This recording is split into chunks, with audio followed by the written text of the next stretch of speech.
Hello అండి, అందరికీ నమస్తే. Good morning. నేను మీ శ్రీనివాస్ని. న్యూస్ అనాలిసిస్ వీడియోకి స్వాగతం. నిన్న వీడియో మిస్ అయింది. నిన్నంతా నేను జర్నీలో ఉన్నాను. మొన్న రాత్రి అంటే మనం శ్రీకాకుళం నుంచి పూరి, కోనార్కు అండ్ భువనేశ్వర్ ఈ టెంపుల్స్కి వెళ్ళాను అనమాట. అలా వెళ్ళే క్రమంలో నైట్ అంతా జర్నీ, ఆ తర్వాత ఎర్లీ మార్నింగ్ పొద్దున్నే దర్శనానికి లైన్లోకి వెళ్ళిపోవడంతో వీడియో చేయడానికి అయితే అవ్వలేదు. సో అందుకే నేను మిస్ అయింది, ఏమనుకోవద్దు. మ్యాక్సిమం నేను ఏ ఎమర్జెన్సీ పరిస్థితిలో ఉన్నా సరే వీడియో చేయడానికే చూస్తాను. కానీ నిన్న మాత్రం అనుకోకుండా మిస్ అయిందండి, సారీ. సరే, దాన్ని పక్కన పెడితే ఈరోజు బహుసంతాన ప్రాప్తిరస్తు అని ఈనాడులో బ్యానర్ వార్త వేశారు, చూడొచ్చు. బహుసంతాన ప్రాప్తిరస్తు అంటే ఆగస్టు 15వ తేదీ నుంచి కూడా కొత్త పాపులేషన్ మేనేజ్మెంట్ పాలసీ అమలుకు ప్రభుత్వం సన్నాహాలు చేస్తోంది. సంవత్సరానికి 50,000 జంటలకు ఉచితంగా IVF సౌకర్యం కల్పించబోతున్నారు. ప్రతి నెల 4వ శనివారం పిల్లలే సంపద గ్రామ సభలు. ఓహో, ఇప్పుడు ప్రతి నెల 2వ శనివారం 3వ శనివారము స్వచ్ఛాంధ్ర స్వర్ణాంధ్ర నిర్వహిస్తున్నారు. సో ప్రతి నెల 4వ శనివారం అంట పిల్లలే సంపద పేరుతో గ్రామ సభలు నిర్వహించి గ్రామాల్లో సంతానోత్పత్తికి సంబంధించి అవగాహన కల్పిస్తారంట. దానికి ప్రభుత్వం ఇచ్చే బెనిఫిట్స్ కూడా వివరిస్తారంట. సో పిల్లల కంటే ప్రభుత్వం చాలా సదుపాయాలు కల్పిస్తుంది, చాలా సౌకర్యాలు కల్పిస్తుంది అనేది అవగాహన కల్పించి పాపులేషన్ మేనేజ్మెంట్ పాలసీ తీసుకురాబోతున్నారు. ఇది ఎంతవరకు సక్సెస్ అవుద్ది అనేది తెలియదు, ఎందుకంటే దీని మీద కొన్ని విమర్శలు వస్తున్నాయి. పిల్లల్ని కంటారు, ఓకే, వాళ్ళకి తగిన ఉద్యోగాలు, ఇదంతా కూడా ఇబ్బంది అవుతుంది కదా అని. నిజానికి పిల్లల్ని కనకపోతేనే భవిష్యత్తులో ఉద్యోగాలు రావు. ఎందుకంటే వృద్ధ జనాభా పెరిగిపోతారు, యువ జనాభా తగ్గిపోద్ది, ముందడుగు వేసేవాళ్ళు తగ్గిపోతారు, పని చేసేవాళ్ళు తగ్గిపోతారు, పరిశ్రమలు పెట్టేవాళ్ళు తగ్గిపోతారు. పరిశ్రమలు పెట్టినా సరే అందులో పని చేయడానికి మానవ వనరుల కొరత ఉంటుంది. అందుకే పిల్లల్ని కంటేనే దానికి సమస్య పరిష్కారం అవుతుంది అనమాట. సో అందుకే చంద్రబాబు గారు ముందు చూపుతో ఆలోచించి రాబోయే 25 ఏళ్ళు 20 ఏళ్ళ తర్వాత ఆంధ్రప్రదేశ్కి ఆ పరిస్థితి రాకూడదు అంటే ఖచ్చితంగా మనం ఇప్పటి నుంచే పిల్లల్ని కనాలి అని ముందు చూపుతో ఆలోచించి ఈ పాలసీని తీసుకొచ్చారండి. చాలా మంచి పాలసీ. ఇక పశ్చిమ బెంగాల్లోని ఫల్టా అసెంబ్లీ నియోజకవర్గం మొత్తం రీపోలింగ్ నిర్వహించాలని ఎన్నికల కమిషన్ నిర్ణయించింది. దానికి కారణం ఏంటంటే పోలింగ్ రోజు అక్కడ కొన్ని ఘర్షణలు జరిగాయి. పోలింగ్ ముందు రోజు, పోలింగ్ తర్వాత రోజు, పోలింగ్ రోజు విపరీతమైన గొడవలు జరిగాయి. సో బాగా డిస్టర్బెన్స్ జరిగింది. చాలా పోలింగ్ బూతుల్లో విధ్వంసం జరిగింది. అందుకని స్థానికులు చాలామంది మేము ఓటు వేయలేకపోయాము అనే ఫిర్యాదు చేశారు. సో దాంతో స్థానికుల ఫిర్యాదు ఆధారంగా ఈసీ విచారణ నిర్వహించి అక్కడ పోలింగ్ బూతుల్లో కెమెరాలు, సీసీ కెమెరాలు, ఆ చుట్టుపక్కల అన్నీ పరిశీలించి ఎన్నికల అధికారుల అభిప్రాయాలు తీసుకొని చివరికి ఆ నియోజకవర్గం మొత్తం రీపోలింగ్ నిర్వహించాలి. ఈ నెల 21వ తేదీన ఎన్నికలు జరగబోతున్నాయి, 24వ తేదీన కౌంటింగ్ నిర్వహించబోతున్నారనమాట. దానికి సంబంధించి అదొకటి. ఇక కల్తీ నెయ్యి సరఫరా కేసులో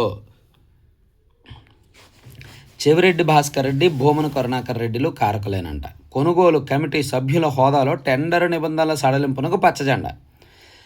కన్వీనర్ హాజరు కాని సమావేశంలో ఏకపక్షంగా నిర్ణయం. డైరీలను 2 ఏళ్ల పాటు ఎంపానల్ చేయాలనే సూచన బేఖాతరు.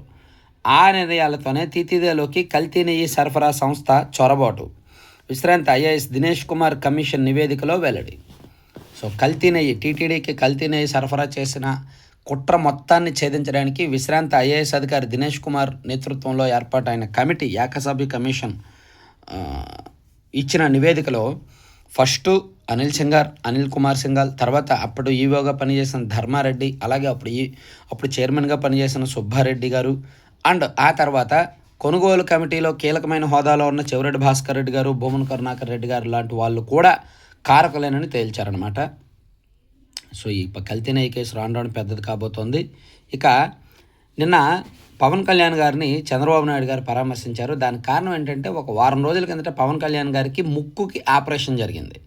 సాధారణంగా చాలామందికి సైనస్ సమస్య ఉంటుంది కదా, జలుబు చేయడం, ఎక్కువసార్లు తుమ్ములు రావడం, ఎక్కువసార్లు జలుబు చేయడం, ముక్కు దిమ్మ కట్టేయడం, నైట్ నిద్ర పట్టకపోవడం, ఇటువంటి సమస్యలు ఉంటాయి కదా. సైనస్ సమస్య చాలా తీవ్రం అనుకుంటారు, దానివల్ల తలనొప్పి వస్తుంది, చాలా ఇతర సమస్యలు కూడా వస్తాయి. సో ఇది పవన్ కళ్యాణ్ గారికి ఎప్పటి నుంచో ఉంది. అయితే అది తీవ్రంగా పరిణమించింది.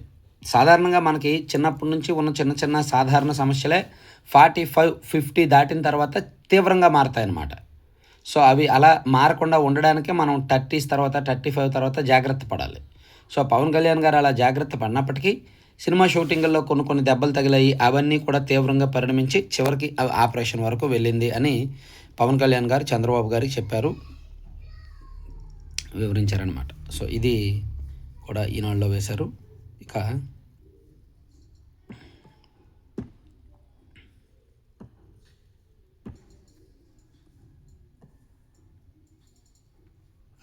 మేము సముద్ర దొంగలు లాంటి వాళ్ళం అని డొనాల్డ్ ట్రంప్ చేసిన వ్యాఖ్యలు కలకలం రేపుతున్నాయండి. వస్తూ క్యూబాను స్వాధీనం చేసుకుంటామేమో ట్రంప్. నౌకాయాన కంపెనీలపై ఆంక్షలు విధిస్తామని ఇరాన్. అవసరమైతే తీవ్ర దాడులకు సిద్ధం. ఇరాన్కు డబ్బు కడితే ఊరుకోం. చర్చలకైనా యుద్ధానికైనా సిద్ధమే ఇరాన్ ఏమో మేము చర్చలకైనా సిద్ధమే, యుద్ధానికైనా సిద్ధమే, ఏదైనా మీదే ఆప్షన్ అని చెప్పి ఇరాన్ కూడా చెప్తోంది. హర్మూజ్పై నియంత్రణ బలోపేతం చేస్తాం ఇరాన్. పర్షియన్ గల్ఫ్, హర్మూజ్ జలసంధిలోని కీలక సముద్ర మార్గాలపై తమ నియంత్రణను బలోపేతం చేయాలనుకుంటున్నట్టు ఐఆర్జీసీ నౌకాదళం తెలిపింది. దాదాపు 2000 కిలోమీటర్ల మేర విస్తరించి ఉన్న ఇరాన్ తీర ప్రాంతంపై నియంత్రణ కొనసాగేలా చూస్తామని ప్రకటించింది. సో ఒకవైపు డొనాల్డ్ ట్రంప్ ఏమో తీవ్రమైన వార్నింగ్లు ఇస్తూనే ఉన్నారు. ఇటువైపు ఇరాన్ కూడా ఏమాత్రం తగ్గడం లేదు. మేము మా కంట్రోల్లోకి తీసుకుంటాం, మీరు ఇక్కడికి వస్తే మసి అయిపోతారు అనేటట్టు ఇరాన్ వాళ్ళు కూడా హెచ్చరిస్తున్నారు. తాము ఒక రకంగా సముద్రపు దొంగలు లాంటి వాళ్ళమని, కానీ ఆటలు ఆడడం లేదని అమెరికా అధ్యక్షుడు డొనాల్డ్ ట్రంప్ వ్యాఖ్యానించారు. కొన్ని రోజుల క్రితం గల్ఫ్ సముద్ర జలాల్లో ఒక నౌకను అమెరికా నౌకాదళం సీజ్ చేసిన అంశాన్ని ప్రస్తావిస్తూ శుక్రవారం రాత్రి ఫ్లోరిడాలో ఈ వ్యాఖ్య చేశారు. ఈ నౌకలోని సరుకును చమురును తీసుకున్నామని, అదొక లాభదాయక వ్యాపారమని చెప్పారు. ఇరాన్కి నౌకాదళం, వైమానిక దళం, రాడార్ వ్యవస్థలు లేకుండా పోయాయి. నాయకత్వం కూడా బలహీనమైంది. వాళ్ళు ఒప్పందం చేసుకోవాలని అనుకుంటున్నారు. మాకు కావాల్సిన స్థాయిలో ప్రతిపాదనలు లేవు. తుది ఒప్పందం సాధ్యమవుతుందా లేదా అన్నది తెలియడం లేదు. ఇరాన్ నాయకత్వం అంతర్గత విభేదాలున్నాయి అని ఇరాన్ మీద దాడులు చేస్తూ, తాము సముద్రపు దొంగలం, అక్కడికి ఏ నౌక వచ్చినా సరే స్వాధీనం చేసుకొని ఆ సంపదను మేము తీసుకుంటాం, కొల్లగొడతామని ట్రంప్ చేసిన వ్యాఖ్యలు ఇప్పుడు కలకలం రేపుతున్నాయి. ఇక సర్కారు లాలిపాట. పేదలు, ఉద్యోగుల పిల్లలకు ప్రభుత్వ సంరక్షణ కేంద్రాలు. విశాఖ, విజయవాడ, తిరుపతిలో ప్రారంభం. పేద పిల్లలకు ఉచితం, ఇతరులకు స్వల్ప ఛార్జీలు.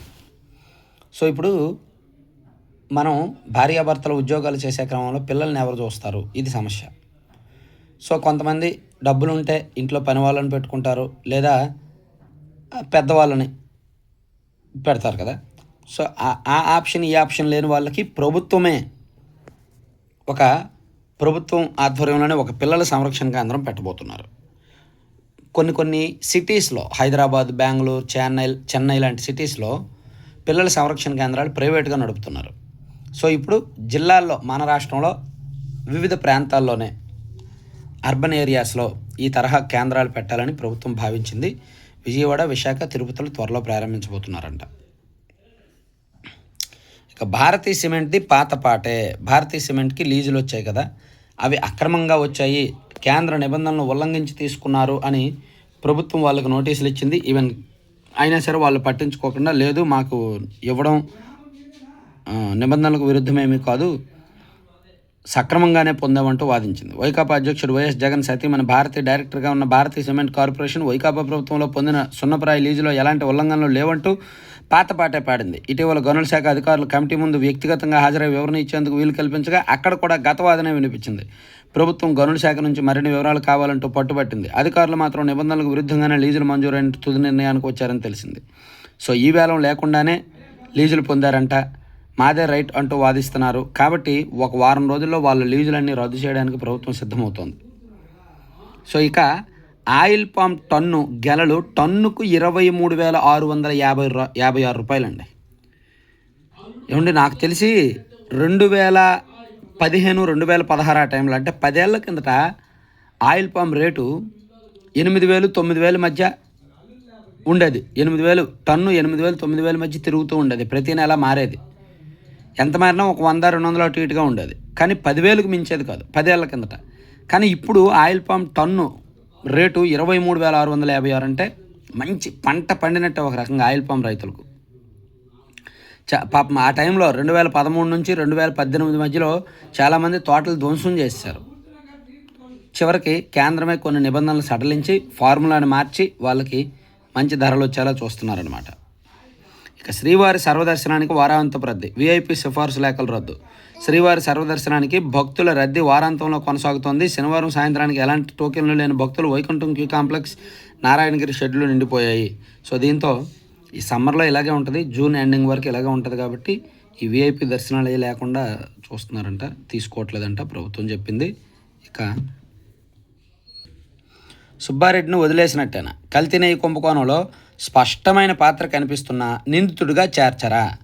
ఆయన పిఏ చిన్నప్పన్న తీసుకున్న లంచం ఎవరికి వెళ్ళిందో నిగ్గు తేల్చరా? బ్యాంకు ఖాతాలు పరిశీలించకుండానే కేసు దర్యాప్తు మామా. ఈ కేసు నుంచి సుబ్బారెడ్డిని బయటపడేయడమే సిట్ లక్ష్యమా? అంతేగా మరి. అప్పుల్లో రాసినవి అప్పుల్లో మనం కూడా చాలాసార్లు చెప్పుకున్నాయే. సో వైవి సుబ్బారెడ్డి గారిని వదిలేశారు. ఆయన పిఏ కోట్ల రూపాయల లంచం ఏ విధంగా తీసుకుంటాడు చైర్మన్కి తెలియకుండా? ఈవెన్ చైర్మన్ పాత్ర లేకుండా నెయ్యి కల్తీ ఎలా చేస్తారు? టెండర్లు ఎలా ఇస్తారు చైర్మన్కి సంబంధం లేకుండా? సో అందుకే ఉంటుంది, చైర్మన్ పాత్ర ఉంటుంది, కానీ వదిలేశారు ఎందుకో మరి. ఎక్కడో ఇంటర్నల్గా వాళ్ళ మధ్య ఒప్పందాలు ఉన్నట్టున్నాయి. ఇక రక్తమోడుతూ నేలపై పడినా పట్టించుకొని ఆసుపత్రి సిబ్బంది. కత్తిపోట్లకు గురైన వ్యక్తికి సకాలంలో చికిత్స అందడం రాజోలు ప్రభుత్వ ఆసుపత్రిలో ఘటన. బిఆర్ అంబేద్కర్ కోనసీమ జిల్లా రాజోలు ప్రభుత్వ సామాజిక వైద్య కేంద్రంలో అమానవీయ ఘటన చోటు చేసుకుంది. కత్తిపోట్లకు గురై ఆసుపత్రిలో చేరిన వ్యక్తి రక్తమూడుతో నేలపై పడినా వైద్య సిబ్బంది పట్టించుకోలేదు. పోలీసులు కుటుంబ సభ్యుల వివరాల ప్రకారం సకినేటిపల్లి మండలం రామేశ్వరంలో దంపతులు పొలినేటి రాజు విజయకుమార్ నివసిస్తున్నారు. దివ్యాంగురాలైన విజయకుమార్ని కొద్ది రోజులుగా రాజు హింసిస్తున్నాడు.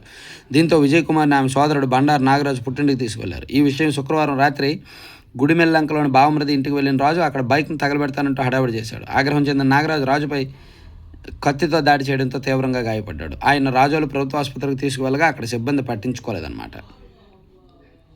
పాపం ప్రభుత్వ ఆసుపత్రులు. ఇక బొలేరో ఢీ కొట్టడంతో బైక్ పైన యువకులు సజీవ దహనం అంట. సో అనంతపురం జిల్లా ఉరవకొండ దగ్గరలో బొలేరో ఒక ద్విచక్ర వాహనాన్ని బొలేరో ఢీకొడితే ఆ బైక్ ట్యాంకర్లు లీక్ అయ్యి అందులోంచి పెట్రోల్ బయటకు లీక్ అయ్యి మంటలు వ్యాపించి ఇద్దరు కూడా సజీవ దహనం అయ్యారు. ఇక నకిలీ జీఎస్టీ పత్రాలు, ఆధార్ కార్డులతో రుణాలు, పలు ఆర్థిక సంస్థల నుంచి 60 లక్షలు అప్పు, నయా మోసాలకు పాల్పడుతున్న ముఠా అరెస్టు.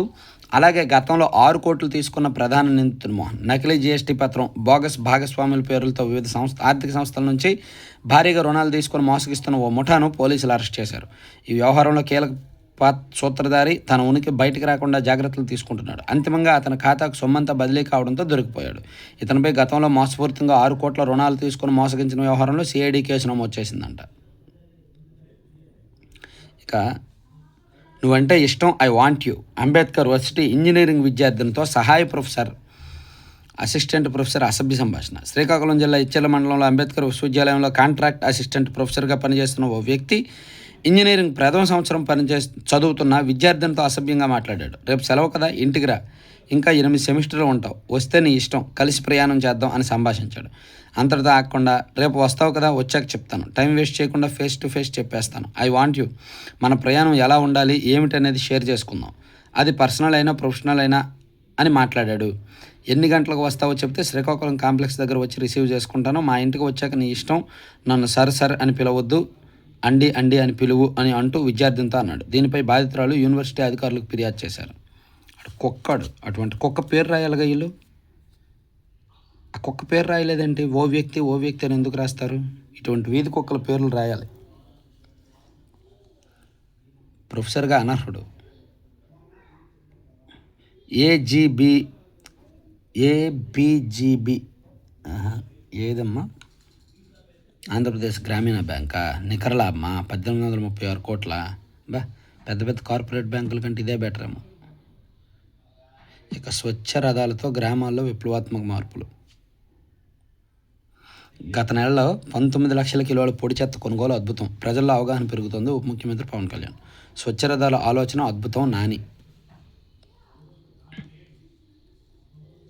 తెలుగు రాష్ట్రాల్లో పాలు పప్పు ధాన్యాల వినియోగం తక్కువే. ఐసీఎంఆర్ సిఫార్సుల కంటే వెనుకబడిన ఏపీ, తెలంగాణ. ఎండు ఫలాల వాడకంలో మిగతా రాష్ట్రాలు పోలిస్తే టాప్. డ్రై ఫ్రూట్స్ మన దగ్గర, అందుకే ఎక్కడికక్కడ డ్రై ఫ్రూట్స్ దుకాణాలు కూడా పెరిగాయి. ఇక సో ఇవి ఈనాడు అంశాలు పక్కన పెడదాం, కాసేపు సాక్షికి వెళ్దాం. సాక్షిలో యాజ్ యూజువల్ ఇక్కడ ఏం రాశారంటే, స్వామికే శటకోపం, అయినోళ్లకు కోట్లు ప్రసాదం అనే ఒక వార్త రాశారు. ఆలయాల సొమ్మును యథేచ్ఛగా కొల్లగొడుతున్న సర్కారు పెద్దలు. ప్రభుత్వ పెద్ద బంధువు సంస్థకు 7 ఆలయాల్లో పారిశుధ్య పనులు 2 ఏళ్లలో 100 కోట్లు చెల్లించాలా ఒప్పందం. టెండర్ నిబంధనలకు అనుగుణంగా మార్చి ఏడాది క్రితమే కట్టబెట్టిన పోయిన. ఇప్పుడు అదే సంస్థకు మరో 15 ఆలయాలు అప్పగించేందుకు సిద్ధం. అయినవాడు మనవాడైతే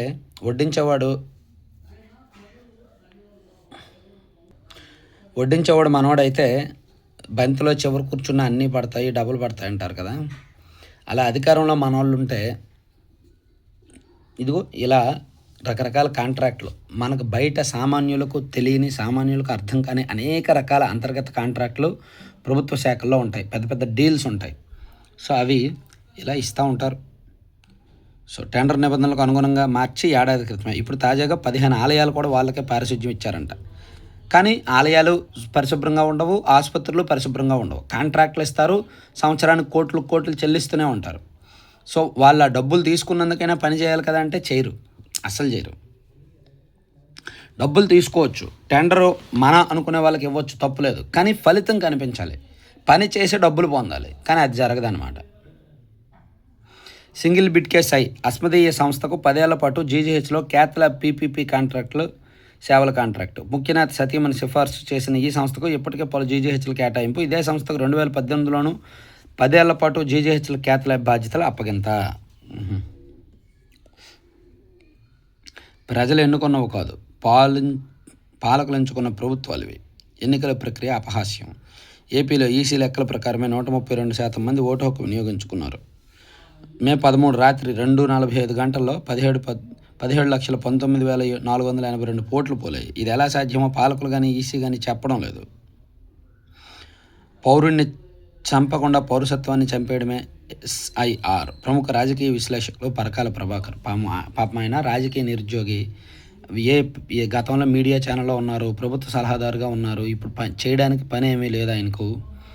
సో ఇంకా ఒక అంశం పట్టుకుంటే మనం మీడియాలో హైలైట్ అవుతాము, ఒక అంశం మీద మాట్లాడితే బాగా వైరల్ అవుతాము అని పట్టుకొని ఇదిగో ఆంధ్రప్రదేశ్లో ఎన్నికల మీద ఎప్పటికప్పుడు మాట్లాడుతూనే ఉంటాడు. ఇటువంటి వ్యక్తికి అవగాహన కల్పించాలో మన ఛానల్లో చాలా వీడియోలు చేసాం. అసలు ఆంధ్రప్రదేశ్లో అర్ధరాత్రి పోలింగ్ ఎందుకు జరిగింది అనేది కూడా చాలా స్పష్టంగా వీడియోలు చేసాం. అప్పుడు మాట్లాడిన వ్యక్తి ఇప్పుడు మాట్లాడుతున్నాడు. పాపం రేపు పొద్దున వైసీపీ అధికారంలోకి వచ్చాక మళ్ళీ ఈయనకు ప్రభుత్వ సలహాదారు పదవి కావాలేమో. ఎవరో, ఎందుకంటే రెడ్డిస్ చాలామంది ఉన్నారు ఆ పదవి కోసం. సరే మీ ఇష్టం మీది. కానీ ఇక కమిషన్ల దందా, వ్యవసాయ యాంత్రీకరణలో కమిషన్ల దందా అంట. నీకింత నాకింత అంటూ కంపెనీలతో బేరసారాలు కరెక్టే జరుగుతున్నాయి. అసలు కమిషన్లు ఇస్తేనే ఆ కంపెనీలు కాంట్రాక్ట్లు ఇస్తున్నారు. 2025-26లో టెండర్లు ఖరారైన ఒక్క పరికరం ఇవ్వని ప్రభుత్వం. ఆర్థిక సంవత్సరం ముగిసిన కొలిక్కిరాని డ్రోన్ పైలట్లు సిహెచ్ఎల్ గ్రూపుల ఎంపిక. సో టెండర్లలో డబ్బులు ఇస్తేనే, లంచాలు ఇస్తేనే ఇస్తున్నారు. ఇక విద్యుత్ కోతలకు సాంకేతిక షాకులు. ముందస్తు చర్యలు చేపట్టడంలో చంద్రబాబు సర్కారు విఫలం. ట్రాన్స్ఫార్మర్లు కాలిపోవడం, ఫీడర్లు ట్రిప్ అవడమే కారణమంటూ తప్పించుకునే యత్నం. వేసవి అసలే ఒక్కపోత. సో ఈలోగా కరెంటు కోతలు ఎక్కడికక్కడ వేధిస్తున్నాయి, బాధిస్తున్నాయి. యావరేజ్గా పల్లెటూరుల్లో 2 గంటలు తీసేస్తున్నారు రోజుకి. జిల్లా కేంద్రాల్లో కూడా గంటన్నర తీసేస్తున్నారు. దీనికేమో బ్రేక్ డౌన్ అని, టెక్నికల్ ఇష్యూస్ అని ఏవేవో చెప్తున్నారనమాట. అది రాశారు సాక్షిలో. ఇక అర్హులపై వేటు, అనర్హులకు చోటు. జాలర్లకు ఇచ్చే వేట నిషేధ వృత్తిని కొట్టేసేందుకు టీడీపీ నేతలు కొట్టరు. ఇదంతా ఉత్తిత్తు వార్త అండి. ఇంకా అర్హుల జాబితాలు తయారు చేస్తున్నారు. ఏదో ఒక పథకం అమలు చేస్తుంటే దానిలో బొక్కలు ఎతికి ఉన్నవి లేనివి కల్పించి రాయడం వీళ్ళకి అలవాటు అయిపోయింది సాక్షిలో. సరే సాక్షి అయిపోయింది. ఇక ఆంధ్రజ్యోతి చూసుకుంటే, ఆంధ్రజ్యోతిలో లోకేష్ చేతలే జవాబు. ఎగ్జాక్ట్లీ అండి. ఆయన రాసిందే చాలా స్పష్టంగా, క్లియర్గా చదివిన, ఈవెన్ మన వీడియోలు, లోకేష్ గారు వర్కింగ్ ప్రెసిడెంట్గా బాధ్యతలు చేపట్టిన రోజు నేను ఒక వీడియో చేశాను. సో చంద్రబాబు గారికి లోకేష్ గారికి చాలా తేడా ఉంది. లోకేష్ గారి డెసిషన్స్ చాలా స్పీడ్గా ఉంటాయి, అగ్రెసివ్గా ఉంటాయి, దూకుడుగా ఉంటాయి, ఎవరికి లొంగే రకం కాదు, నాంచుడు ధోరణి ఉండదు, ముక్కుసూటిగా ఉంటాయి, మొండిగా ఉంటాయి అని మనం అప్పుడే చెప్పుకున్నాం. చంద్రబాబు గారు ఏంటంటే ఏదైనా విషయాన్ని నాంచుతారు. ఎవరైనా ఎమ్మెల్యే కానీ నాయకుడు కానీ అలిగితే పిలిపించి మాట్లాడతారు. కానీ లోకేష్ అలా ఛాన్స్ ఇవ్వరు, అలిగే ఛాన్స్ కూడా ఇవ్వరు. అలిగేవా అవసరం లేదు, వెళ్ళిపో. నాయకులు ఎవరైనా అలిగితే, ఎమ్మెల్యేలు ఎంపీలు ఎవరైనా అలిగితే, అలిగేవా వెళ్ళిపో అవసరం లేదు.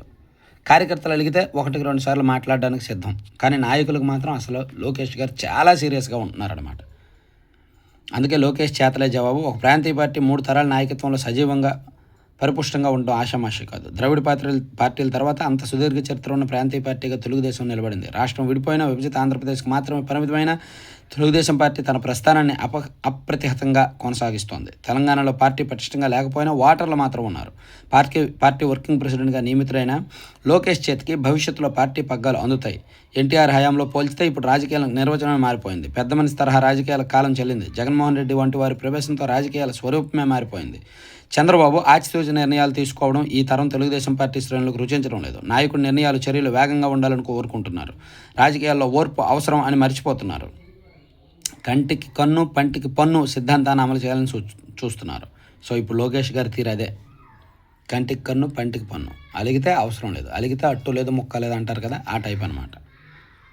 ఇక సమూల ప్రక్షాళన. టీటీడీ పాలనను పునర్వ్యవస్థీకరించాలి. బోర్డుల లాభాపేక్షతో అనే సమస్యలన్నీ కరెక్టేగా. టీటీడీ బోర్డులోకి వెళ్తే నెల ఎంతో కొంత మనం ఎటువంటి అవినీతి చేయకపోయినా మనకే వచ్చి పడుతుంది అనే ఒక టాక్ ఉంది. నెలకు కనీసం 3-4 వస్తాయని ఒక టాక్ ఉంది. అంటే అది మనం బయటకు చెప్పుకోకూడదు కానీ ఉంది. సో బోర్డులో భక్తిభావం కంటే వ్యాపార భావం లాభాపేక్ష ఎక్కువ ఉంటుందన్నమాట. సో అందుకే సమస్యలు వస్తున్నాయి అని ఒక కమిటీలు సిఫార్సు చేసింది. భక్తిభావం లేని స్వార్థపరులతోనే తలనొప్పులు, డబ్బుపై ఆశ లేని స్వామి భక్తులకే చోటు ఉండాలి. పూర్తికాలం రాజకీయ నేతలతోనే అసలు సమస్య. కీలక విభాగాలకు నిపుణులే అధికారులుగా ఉండాలి. కొనుగోలు, నియంత్రణ, పర్యవేక్షణ పూర్తిగా. బలమైన ఫిర్యాదులు పరిష్కార వ్యవస్థ ఏర్పాటు. ఆర్థిక సలహాదారు, చీఫ్ అకౌంట్స్ ఆఫీసర్లను బయట నుంచి పంపించాలి. సర్కార్కు కమిటీ సిఫార్సుల సారాంశం ఇదే. గుడ్. ఇక ముఖ్యమంత్రి గారు పవన్ కళ్యాణ్ గారిని పరామర్శించారు, అదొకటి ఇచ్చారు. ఇక మళ్ళీ యుద్ధం వైపు అమెరికా ఇరాన్ మధ్య ఉద్రిక్తతలు పెరుగుతున్నాయని చెప్పుకున్నాం కదా, అదొకటి ఇచ్చారు. ఇక మట్టిలో మాణిక్యాలని స్టేట్ టాపర్లుగా రైతులు, కూలీల బిడ్డలు, 10వ తరగతి ప్రభుత్వ టాపర్లో సగం మంది నిరుపేద కుటుంబాల నుంచి వచ్చిన వారే. ఖచ్చితంగా అండి. అసలు ఈ సంవత్సరం 10వ తరగతి టాపర్లుగా రావడం, వాళ్ళని ఒక పత్రికలో కార్పొరేట్ విద్యా సంస్థల తరహాలో ప్రభుత్వమే అడ్వర్టైజ్మెంట్ ఇవ్వడం, సో వాళ్ళకి షైనింగ్ స్టార్గా మంచి భవిష్యత్తు కల్పిస్తామని భరోసా ఇవ్వడం, సో వాళ్ళందరూ కూడా సామాన్యుల బిడ్డలు, నిరుపేదల పిల్లలే అవ్వడం. సో అదంతా కూడా ఆంధ్రప్రదేశ్లో ప్రభుత్వ విద్య ఎంత మేరకు బలపడుతుంది అనే దానికి నిదర్శనాలు, సాక్ష్యాలు. ఇక మీకు గుర్తుందా, కొన్ని నెలల కిందట గత నవంబర్లో మాక్ అసెంబ్లీ నిర్వహించారు కదా విద్యార్థులు. సో వాళ్ళల్లో చాలామందికి మంచి మార్కులు వచ్చాయంట. ఇదిగోండి, 594 మార్కులు వచ్చాయంట అసెంబ్లీ స్పీకర్ స్వాతి. అప్పుడు మాక్ అసెంబ్లీలో స్పీకర్గా వ్యవహరించిన స్వాతి అనే అమ్మాయికి 594 మార్కులు. అండ్ డిప్యూటీ సీఎం పాత్ర పోషించిన ఉదయశ్రీ అమ్మాయికి 592 మార్కులు. ప్రతిపక్ష నేతగా ఉన్న సౌమ్యకేమో 574 మార్కులు. 580కి పైగా మార్కులు సాధించిన పలువురు ఎమ్మెల్యేలు అండ్ మంత్రుల పాత్రదారులు అని మంచి వార్త రాశారు ఆంధ్రజ్యోతిలో. సో ఇదండి ఆంధ్రజ్యోతిలో వచ్చిన వివిధ వార్తాంశాల సారాంశం. సో చివరి వరకు చూసిన ప్రతి ఒక్కరికి ధన్యవాదాలు. ప్రభుత్వ పాఠశాలను ప్రోత్సహించండి. ఉపాధ్యాయులు పోస్టులు భర్తీ చేయండి. మంత్రి లోకేష్ పనితీరు బేష్. ఎస్సీలు మతం మారితే హోదా పోదు. అగ్రవర్ణానికో న్యాయం, మాకో న్యాయమా? చంద్రబాబు దృష్టికి రఘురామ వ్యవహారం. Mandakrishna Madiga. Okay, thank you అండి. చివరి వరకు చూసిన ప్రతి ఒక్కరికి. ఇంకొక 3 రోజులు ఈ తరహా అసౌకర్యం ఉంటుందండి, ఏమీ అనుకోవద్దు దయచేసి. ఇంకొక 3 రోజులు నేను జర్నీలోనే ఉంటాను, బయటే ఉంటాను, స్టూడియోకి వెళ్ళడం లేదు. శ్రీకాకుళం మా ఊరు, మా స్వగ్రామం బుడితిలో ఉంటానన్నమాట. అందుకే చేయాల్సి వస్తుంది. ఎందుకంటే ఒక 4 రోజుల పాటు మ్యారేజ్ ఈవెంట్, మా సొంత మనిషి. పెళ్లి తర్వాత శ్రీకాకుళం జిల్లా మా ఊరు పక్కనే ఉన్న అవిలింగి గ్రామంలో అమ్మవారి పండుగలు, చెవిటమ్మ తల్లి ఉత్సవాలు ఉన్నాయి, జాతర మహోత్సవం. దానికి ఒక 3 రోజులు ఉండాలి. సో అందుకని ఈ కారణాలతో నేను ఒక 8 రోజుల పాటు మా ఊర్లోనే ఉండాల్సి వచ్చి మధ్యలో ఈ క్షేత్రాలన్నీ తిరుగుతున్నాను అనమాట. అందుకే వీడియోస్ టైంకి చేయలేకపోతున్నాను, సారీ.